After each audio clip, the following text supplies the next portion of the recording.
What's up, everybody? Welcome back to Purple Friends. This is your co-host, Co. And this is your co-host, Joe. And we are so excited to welcome you back for Season 4, the premiere. Premiere of Season 4. I can't even freaking believe it that we made it this far. Yeah, it's been so long since we sat down to record a podcast. I hope we still remember how to do it. I don't.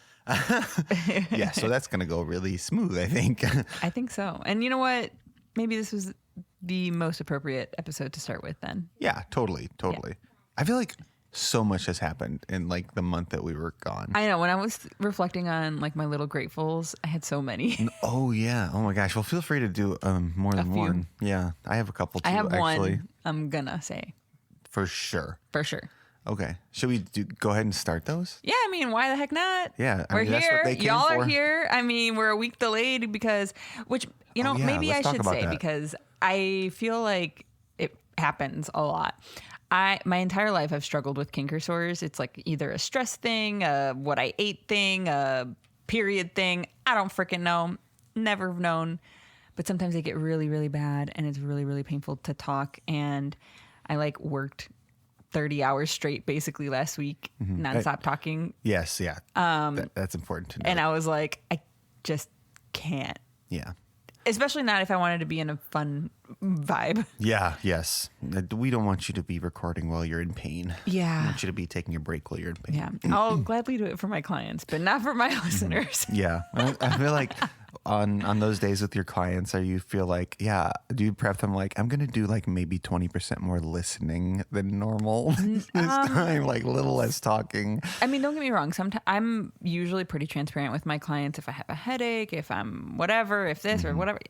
That's cool. That makes you seem more real, like you're not hiding stuff. Well, thanks. I'm not hiding anything. Yeah. I mean, that's not everyone's style. No. Sorry. I mean, it's like a self-disclosure thing. Yeah. No, I guess you're right. It's not, I guess, what you learn in therapy school. Mm-hmm. Sorry for that tangent. Oh my God, it's been like 2 minutes. I already went on a tangent. But no, like I said, I think it was important to just educate and share with y'all what I struggle with on occasion. That's cool. Yeah, I feel like we talk about that stuff for me all the time. I have all these excuses in my back pocket. Can I just say your shirt makes you look a little bit like Shaggy? Shaggy-Doo? Shaggy-Doo. Scooby-Doo's pet. Yeah, his pet? Yeah. I was going to say his dad, but that's not right. I mean, it is his dad. It's his daddy. Yeah. Scooby-Doo. Amari has somehow completely avoided Thank Scooby-Doo. the Lord Jesus Christ that Amari has not stumbled upon Scooby-Doo. Why don't you like Scooby-Doo? I don't know. I never, yeah. It was just some, maybe I felt like the cartoons were too ugly to look at. Oh, they were too old. Yeah, maybe there was a little bit of they that. They were from the 60s, I think. And there was none of the characters that I was like, I like you. Not even Velma. Sorry, no. And not Daphne, and not the boys, and not the dogs. Wow, when you kind of put it that way. Yeah, I more or less nothing Scooby-Doo, except there's like a brief period in the 90s where they had this killer movie, the Scooby-Doo on Zombie Island. Man, that's a good movie. We watched that movie, and I think I repressed it completely. You must have fallen asleep or something. That was a rough watch. It was. I remember being hopeful because we've seen a lot of bad movies together. And this was we knew it was a bad movie.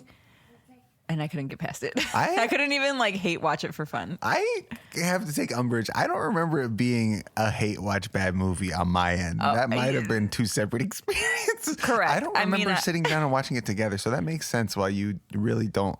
I feel like maybe I was pregnant at the time, so it was a while ago. But it happened, There's a lot of stuff about spicy peppers in that movie. So maybe if you were pregnant and you saw a lot of spicy pepper content, people having gastrointestinal distress, maybe that was triggering for you at the time. It was triggering before you even popped the movie in. But anyway. It was an uphill battle for Scooby-Doo movie. Yes. Anyway. The thing I like about that movie is this guy, it's like a stim for me, is this guy says, "You're a couple of gorgonzolas." That's it.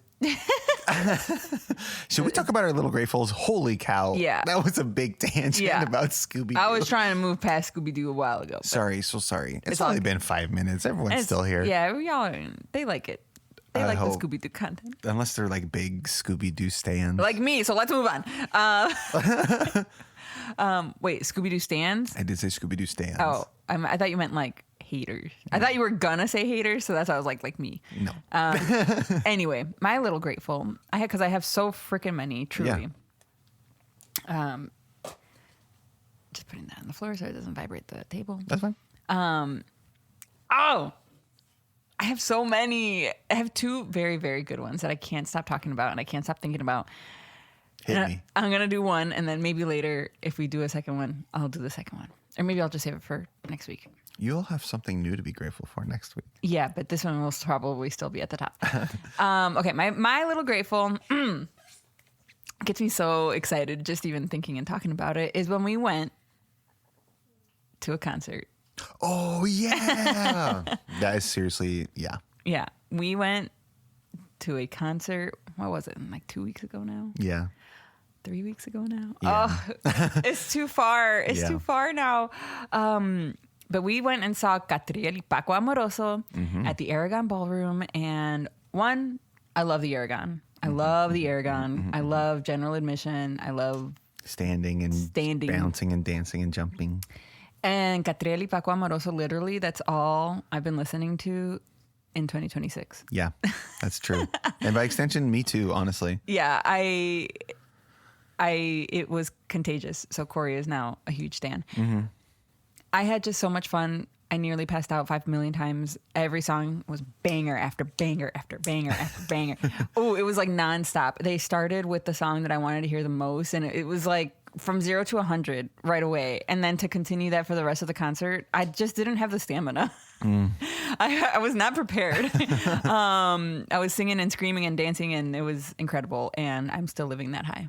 I was vibing so hard to that. We were standing next to each other, obviously, like right with each other.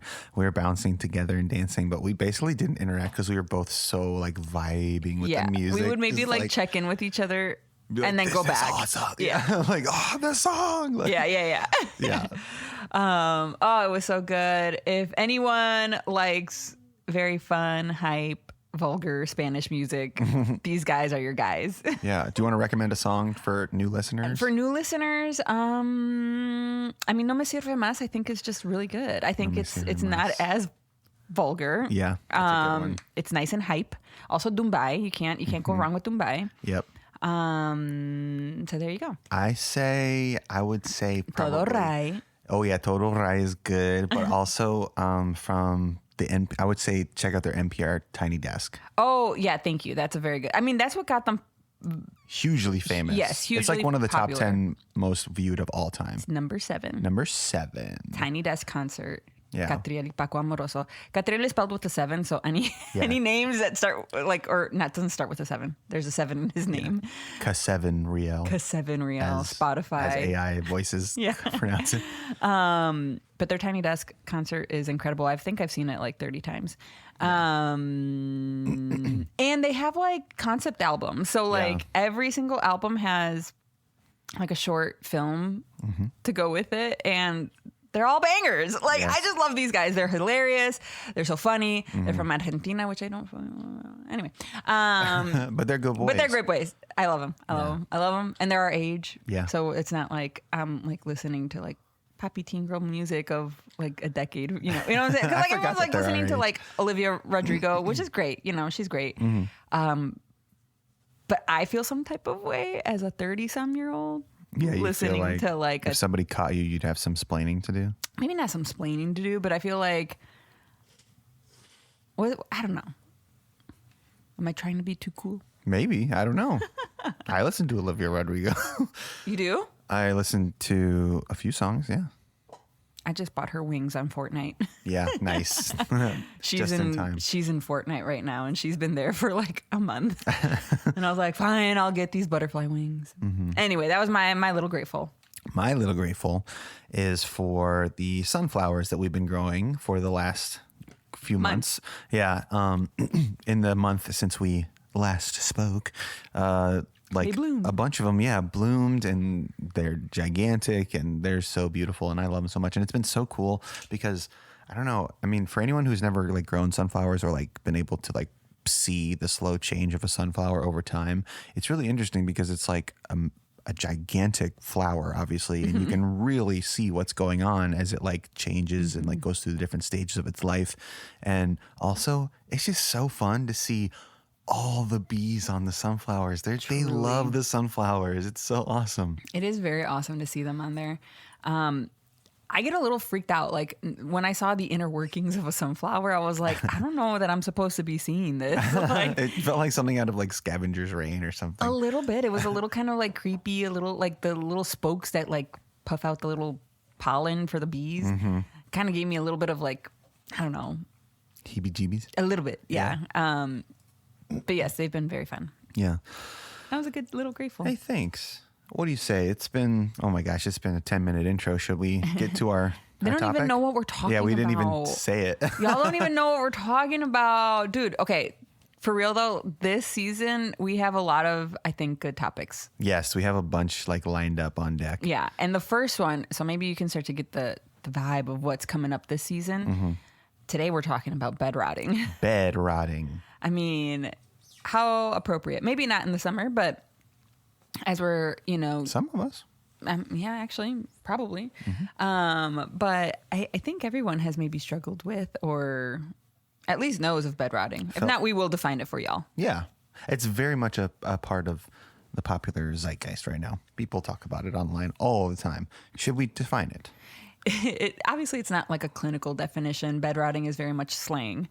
But when we're looking at it from a psychological perspective, obviously bed rotting describes a very deliberate choice to spend a long period of time in your bed doing passive activities like scrolling social media, watching TV, eating, kind of as a form of coping for exhaustion, overstimulation, and burnout. Like I said, it's not really like a clinical term. It's not like you see it in the DSM, but it is more so modern slang. It's this, for this extreme kind of retreat. I think that there is maybe some intention of regulating the nervous system with bed rotting a little bit, I think that's why it's so gravitating, but also because it's so low impact, low investment right away. Yeah. But yeah, we're going to also talk about like how it differentiates or could meet criteria for depression. Yeah, totally. In fact, let's talk about that because we'll skip right to that part because you mentioned it. Like there's a difference between so depression has a very specific set of criteria. And yes, laying in bed staying in bed is a classic sign of depression, but bed rotting is also like it can be a form of like a proactive choice to self-initiate some rest. Basically the difference is your relationship to what you're doing. Is it a comforting, intentional pause to recharge? Like, is this like, this is my day off, I'm going to stay in bed and recharge? Or is this like intense hopelessness, no affect, like I cannot get out of bed? Like that's nothing really is the bringing difference. me pleasure. Nothing is motivating me to get up. Yes. And we will not be glorifying that second type. Yes. That second type is depression or can be, does qualify. Serious component. Yeah. I mean, that is directly out of the DSM, some of those things, right? Like the flat affect, the hopelessness, the inability to get up or find pleasure in things, like those things are coming straight from the DSM. And so we really do want to drive this point that when we're talking about bed rotting, essentially we are talking about both because like it depends on the person, how they're using it. Yeah.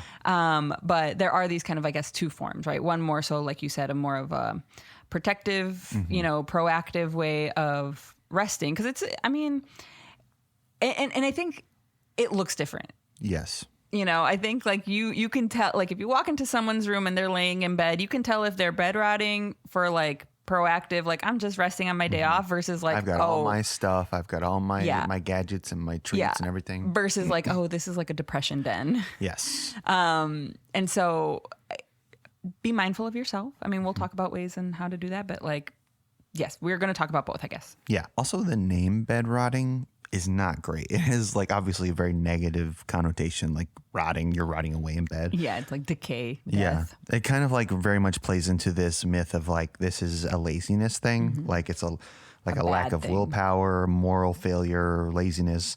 But like obviously, we mentioned it earlier. It's a symptom of burnout or depression or emotional exhaustion.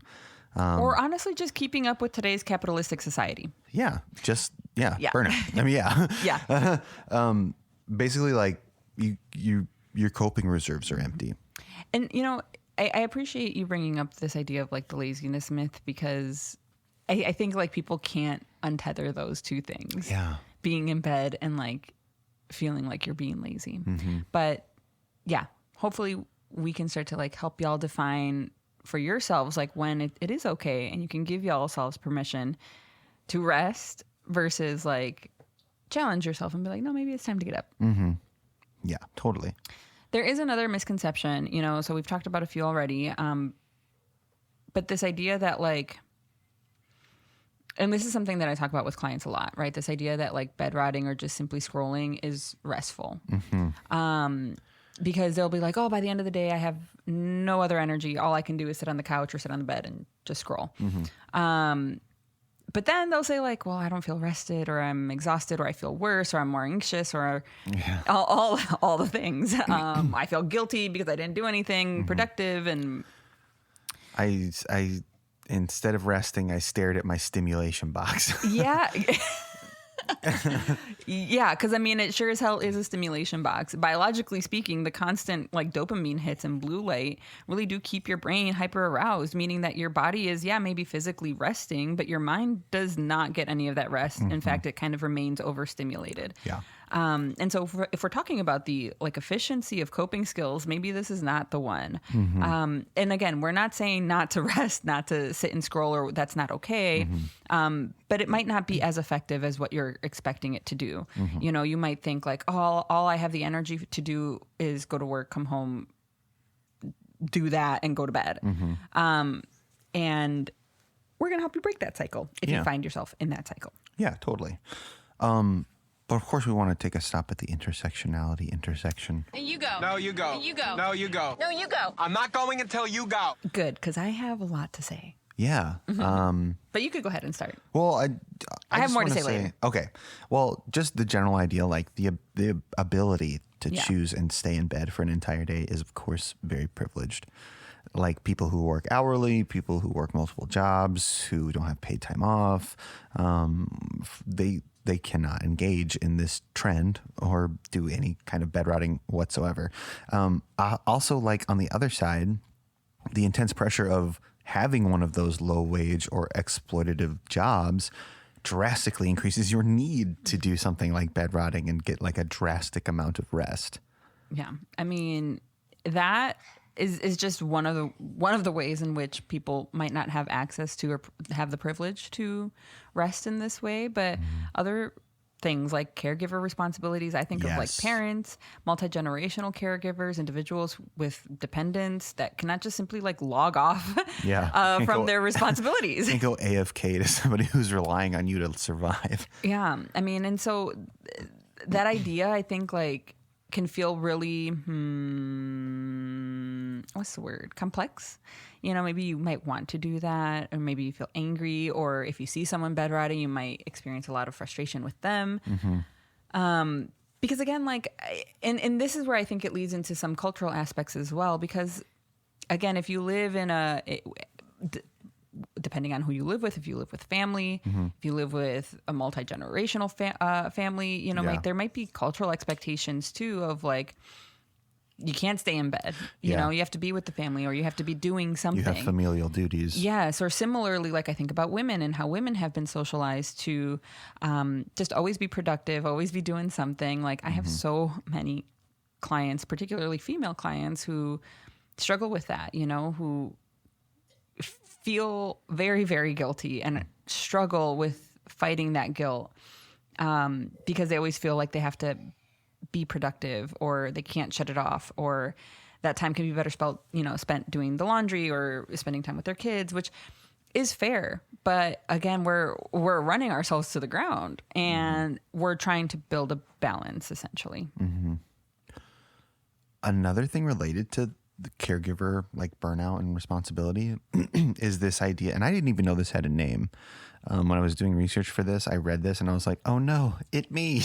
But there's this idea, something called revenge bedtime procrastination, where basically you're staying up, quote unquote, dangerously late into the night just to experience autonomy and quiet. But that also like leads to more insomnia and fatigue for the next day, which is why it's quote unquote dangerous. That is me. It me. Like for real though, we especially do that every once in a while. Especially right now, our daughter is just so, she's got mamitis, which is mamitis, meaning she's just attached to me all the time, which means she can sense when I'm trying to sneak out of her room or out of her bed, or anyway, sometimes staying up until midnight. Two is truly the only time you ever have for yourself. So anyway, yes. Yeah. We understand. We get it. Also, speaking of it me, there's this other. When you first started with it me, I thought, I'm like, oh, for sure you're going to talk about this. So if you have autism or if you have ADHD, the modern world is a constant barrage of sensory and social demands, and bedrotting is amazing. It is a panacea, ichor of the gods. It is like basically your very own sensory deprivation chamber. It's a way to recover from autistic burnout and masking. But the thing about people with autism and ADHD is that a lot of us struggle with what's called executive dysfunction, and that can make it really difficult to transition out of the bed once your nervous system is reset. So you get kind of stuck in bed. That executive dysfunction is that a lack of, the presence of executive dysfunction is what makes it very difficult for people with autism to change tasks and start new things. Yeah, so when you get if you're hyperfixation, or if in that moment you're focused on bedrotting, it's hard to shift over. It is extremely hard. Yeah. All right. Shall we get into maybe zeroing in on tangible ways of bedrotting? And wait, some tangible ways of bedrotting?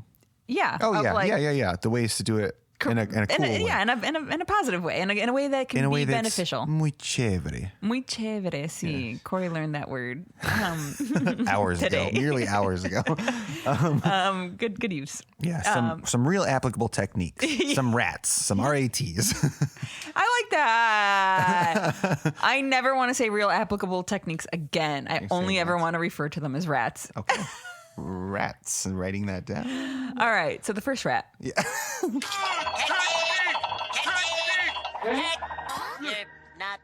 Pacing and being energy accountable, right? Essentially, not waiting until you're at freaking zero to do something about it. And this is what happens, though. All of us, I feel like, run ourselves into the ground. We just keep going and going and going and meeting everybody else's needs except for ours until we're literally at zero and we collapse like a little sim when you haven't put them to bed early enough. Yeah, or you snap at somebody because they ask you to do something like pick something up off the ground and you're like, I'm so hungry, I'm going to scream right now. Yeah. Let's not do that. Yeah. Let's not do that. It's not necessary. I think that like getting into a practice of self-reflection, being aware of yourself can really help with that.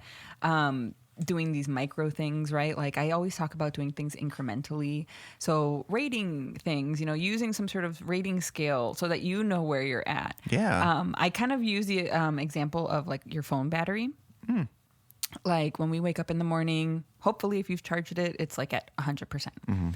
And throughout the day, chances are you have a charger in your living room, in your nightstand, in your car. I have one in my mom's house, at work, like freaking everywhere, right? So as soon, we be checking our phone battery and we're like, oh, it's at 50%. Let me plug in a little bit, right? We don't ever freaking do that for ourselves unless we're at 20% battery. And you know what starts to happen when your phone starts running on 20% battery? What? Well, what happens to your phone when it hits 20%? Oh man, it gives me that pop up that's like, you want to switch to energy saving mode? Correct. You want me to, my little icon to turn yellow? And that's exactly what happens to humans when we get to 20%. We turn yellow, and we start acting a little funny. We go gray, and all of our apps start to shut down a little quicker. Yeah. All the background stuff starts to shut down, and so we're not responding from the way we want to be responding, right? Don't do that. Yeah. Don't let yourself get to 20%. Yeah. Definitely don't let yourself get to 0. Oh my God. Please start incorporating and finding chargers for yourself that you can use at home, in your nightstand, at your mom's house, in your car, at work, like the same way you have phone chargers for your phone. Yeah, that's cool. I like what you were saying earlier about like journaling and like reflecting on different things. It's a kind of a cool idea to do like a little bit of an audit of like your daily activities and like, does this actually like give me energy, or is it, even though it's fun, or is it taking away energy? Yeah. You know what I mean? Like doing like an actual audit of like, oh snap, it makes sense that I'm this tired at the end of the day actually. Yeah. And it's funny because like, I think bedrotting is a very low entry activity. So I can't think of a lower entry. Truly, I think it is the lowest. And so I have to convince my clients. We'll have these conversations of like, you do have to essentially put in more effort up front for like a different kind of coping skill, which we can talk about, and when it comes to like effectively regulating your nervous system or effectively getting rest, for example, those activities like going on a walk or taking a nap or, journaling, reflecting, all these different deep breathing, things. Yeah. Deep breathing. Any of that does require a little bit more of a upfront investment, but you gain more at the end, right? The upfront investment for bedrotting or scrolling is very, very low. You're like, great, I don't lose anything. But at the end, you're not gaining anything either. Yeah. Another rat is this idea of like a sensory decompression. It's kind of like an alternative to bedrotting. So if your goal is nervous system regulation, replace like your high dopamine scrolling with a low stimulus resting. So lying down in a dark or dimly lit room, use one of those weighted blankets, use noise canceling headphones, listen to white, pink, brown noise, one of those colors of noises, and just like let your brain chill and process your stress without trying to just like replace it with more content. Even you talking about that, I feel like regulated my own nervous system. That's like sweet. Because like you're so right. When it comes to like regulating your nervous system, like sometimes just like going away from it does so much more. And like you said, instead of replacing it, replacing the stress with something else, like you're processing it. Yeah. I love that. Yeah, because when you replace your stress with something else, it's not like you're taking it out of your body. You're just shoving it down somewhere. Like processing is how you get it out of your body. Correct. There's so much avoidance. Yeah. There's so much distress tolerance deficiencies. Yeah, it's true. Anyway, lastly, with some of these things that hopefully can make it a little bit more approachable, is setting boundaries around resting or bedrotting, if that's what you want to call it. But frame it as like an intentional appointment. Like I'm going to rest for this amount of time, or I don't have to do anything until 3. So I'm just going to like give myself permission to do whatever I want in this time. And if that includes laying in my bed and scrolling TikTok, then that's what it includes. Having like that clear start and end time, our brain loves that. It loves to know what to expect. It loves to know, great, yeah, I know where, that there's something else on the horizon. And it helps us transition out of that too. At least for me, because I'm maybe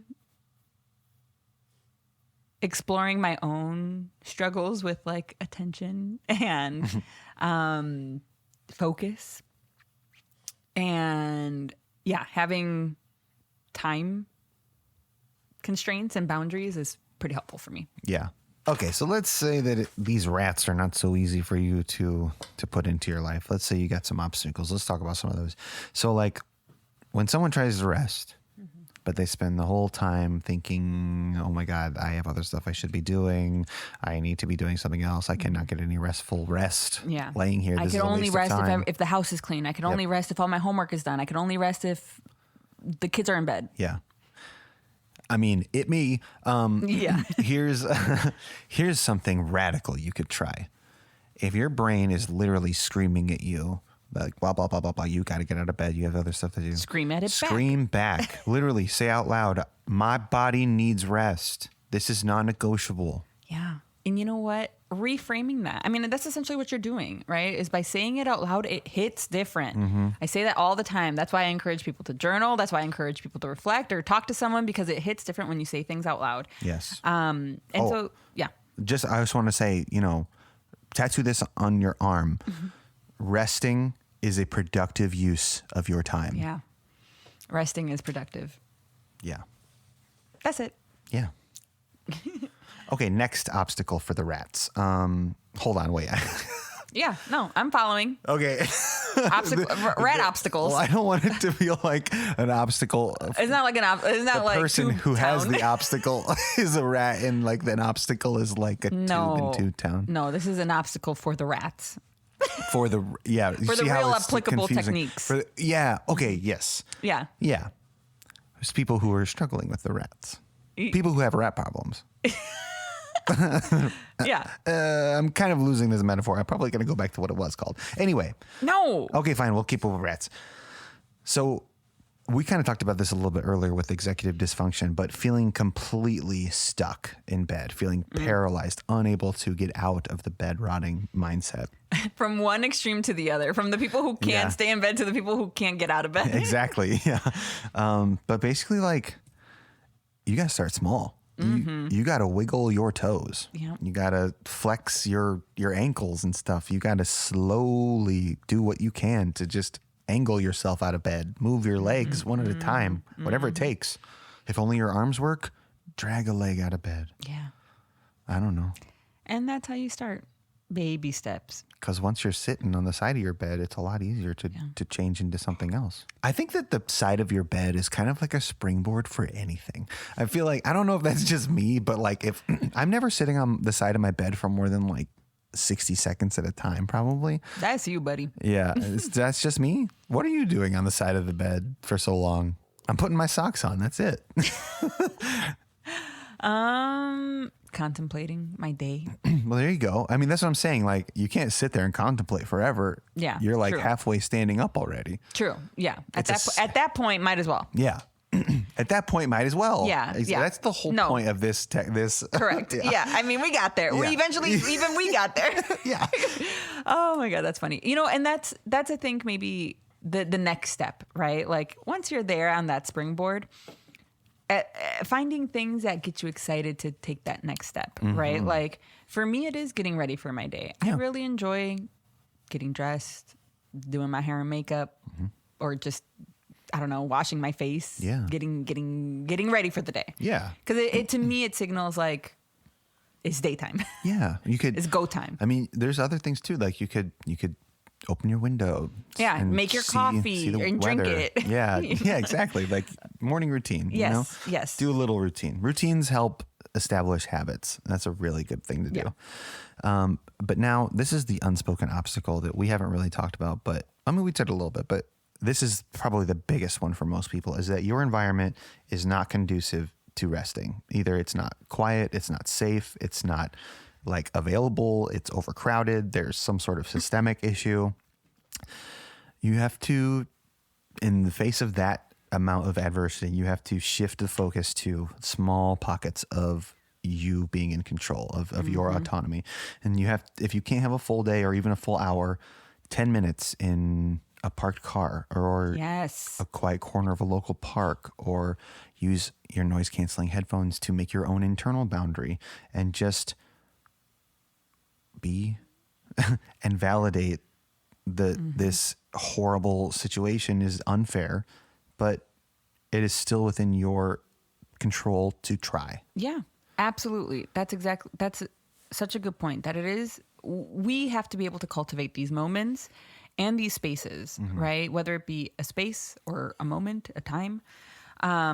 like I step outside to the backyard when I need a moment, when the inside is too much, you know? And like, truly, it's like no more than 5 minutes half the time. It's very calming out there. And it's so helpful. Just getting a change of scenery, you know, and allowing yourself to do that and remembering that you can do that and actually doing it.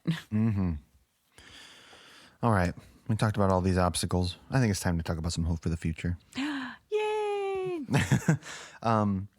Here's something kind of cool. There's a lot of neurological research being done right now that's placing a big emphasis on the glymphatic system, which if you haven't heard, I know it sounds like a made up system. Honestly, it sounds like Captain Underpants' version of the lymphatic system. Yeah, it's not real. But basically it's your... Say it again. The glymphatic system. Thank you. Your brain's waste clearance system.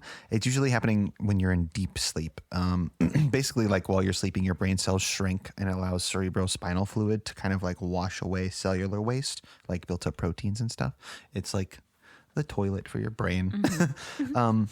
But basically, there's a lot of research being done on this, and it's valid. And the research is validating that quiet, non-active waking states are also really important for memory consolidation, which is kind of going against the old thing that we can only consolidate memories and get that deep rest when we're in deep sleep. But basically, waking restfulness is really important too. Is the point? Man, that's great. Yeah, that's great. Thanks. Humans need more leisure.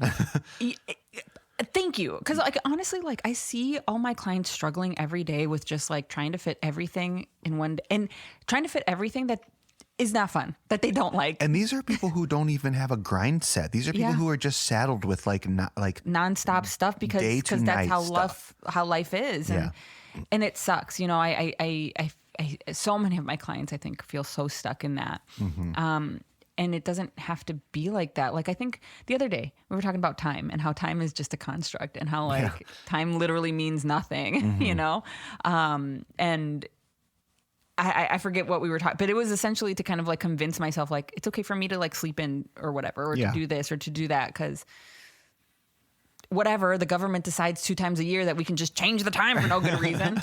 So whatever, you know, and like, if I get thinking about time too much, I'm just going to think like, in the grand scheme of things, this extra hour of sleep is nothing. It is nothing. It is nothing. And like, keep zooming out because like your job is also nothing. And like work and these bills and taxes are all made up. It's all fake.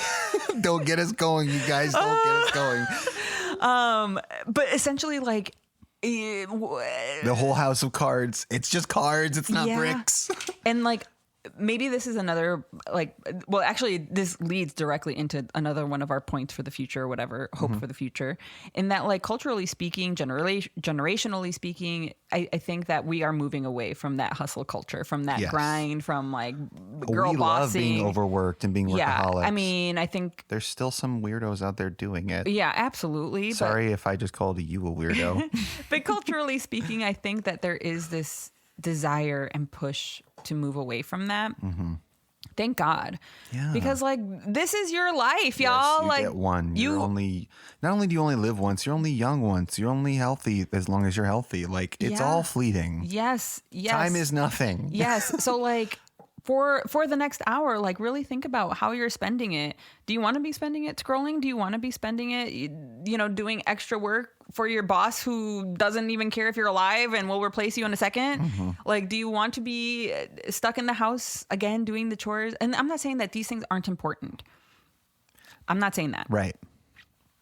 But I'm just saying, please balance it, because literally everything else in this world and in your life is probably telling you to do more, and that you're not enough. And so like to hear just once, you know, hopefully more than once, that you can rest, that it is okay, that this is all fake, that it's all a construct. Yeah. There's a difference. Might give you, you know, finally the permission that you need to actually rest. Exactly. There's a difference between stuff that's important because you have to do it and stuff that is existentially important. Yeah. That's kind of what we're getting at here, is like these extra hours here and there, like that might be like low stakes important for your day or whatever, but it's not existentially important for your life. Yeah. Like an extra hour of rest is not going to make your social life crumble. It could theoretically give you a very much needed boost that you need. I don't know if that's even worth saying, but I think it's important. No, I think it is important, because earlier we were talking about bedrotting and how like truly how the individual feels about it is what's most important. Yeah. So similarly speaking, I think if you're like intentional about bedrotting, obviously there's a benefit to that. On the flip side, if you're intentional about your responsibilities or the things that you're doing, and you're like, oh, I'm folding clothes because I like having clean clothes, and this is not unenjoyable. Or, I'm getting ahead on work because I want to, because I have nothing else to do, and this is, because I can, you know, is different than like we were saying earlier, where it's like, I have to. Yeah. I have to. You're right. I mean, that intention, I think, is very different, and I think drains us differently. Yeah, and that distinction is important. You're right. And I mean, this is a psychology podcast. What do we have if not our exploration of thoughts? Yeah. Okay. The last bit of hope for the future. Just the existence of a term like bedrotting being in slang and being colloquial, that shows that a huge portion of the population is struggling with the same thing, and we are collectively naming something that we're all going through. And this idea that we were talking about earlier of like shame or laziness or whatever, that part is going away, and we are seeing that the blame is being put on the system, on overwork, on capitalism, on all that kind of stuff, and that people in the system are realizing themselves that they are not broken and they're not lazy, and they're reacting normally to like an intensely demanding capitalist hellscape.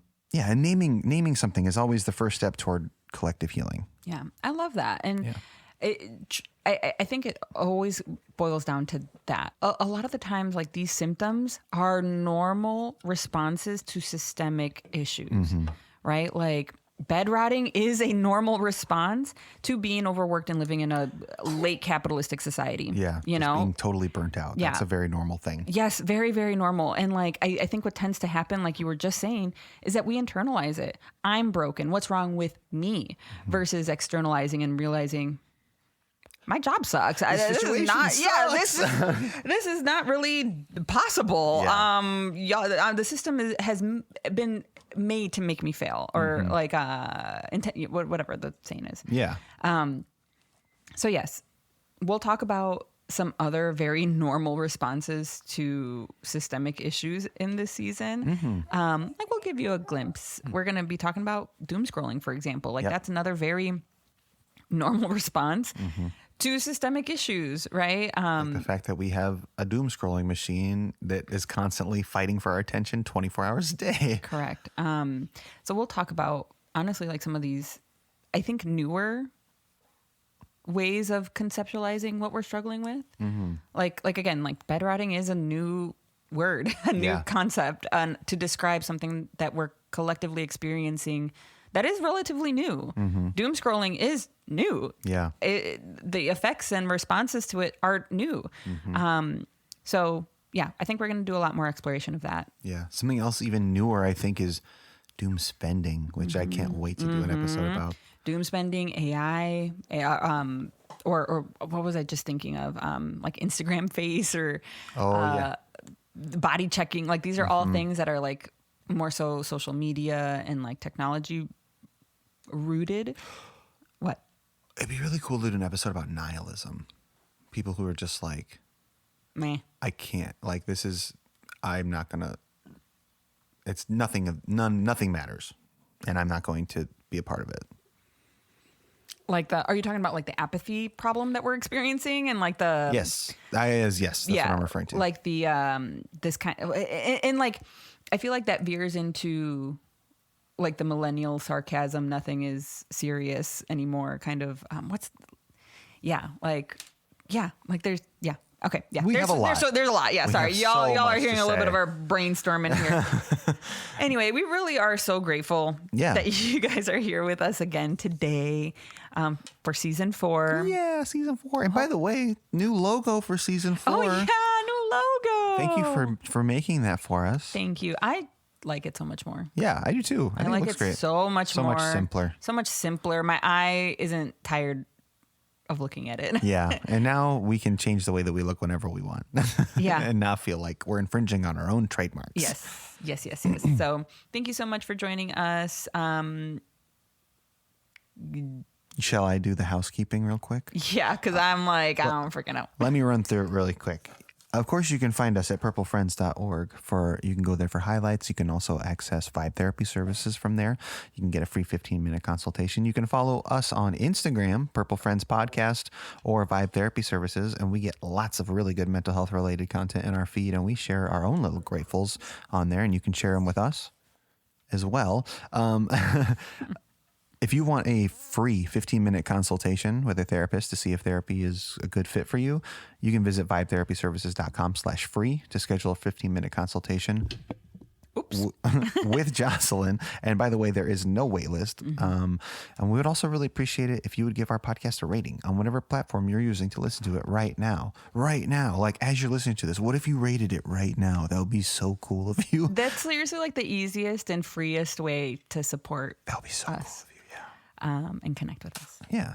And you know what? Stay safe out there. There's a lot of crazy stuff. I'm sorry, that's not the right word. There's a lot of There's a lot of wild lunacy going on out there. Lunacy is fine, right? Because that's just making fun of people who worshipped the moon.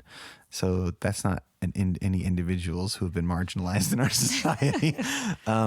Yes. I mean, I think they have if the word lunacy is used to be described as an insult.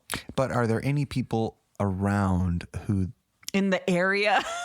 No, not like in my immediate vicinity, but do the people who are the subject of a lunatic, that term, do they still exist? That's my question. Is it like calling somebody like a Neanderthal? I think probably. I think yeah, because I think that there's like a new wave of lunatics. Well, hold on.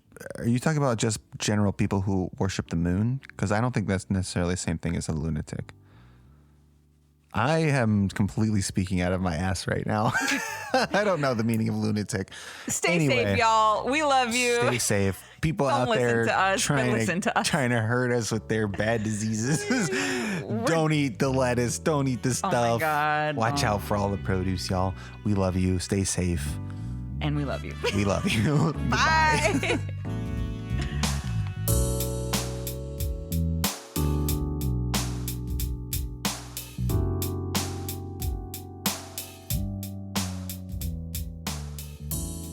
Purple Friends is an independent podcast produced by Vibe Therapy Services and is not a substitute for a session with a real therapist. Our show art was created by me, Jocelyn Lang. And our theme music is Nature Nurture by me, The Implied Bear. Vibe Therapy is an Illinois-based private practice servicing clients in person at our Wheaton office and virtually throughout the state of Illinois. We accept Blue Cross Blue Shield PPO, Aetna, and Cigna insurance. We also offer cash pay rates, financial assistance, and free 15-minute initial consultations where you can get a feel for our practice. Think of it as a vibe check. Therapy doesn't have to feel clinical. Visit vibetherapyservices.com today to see if we vibe. Thanks for listening.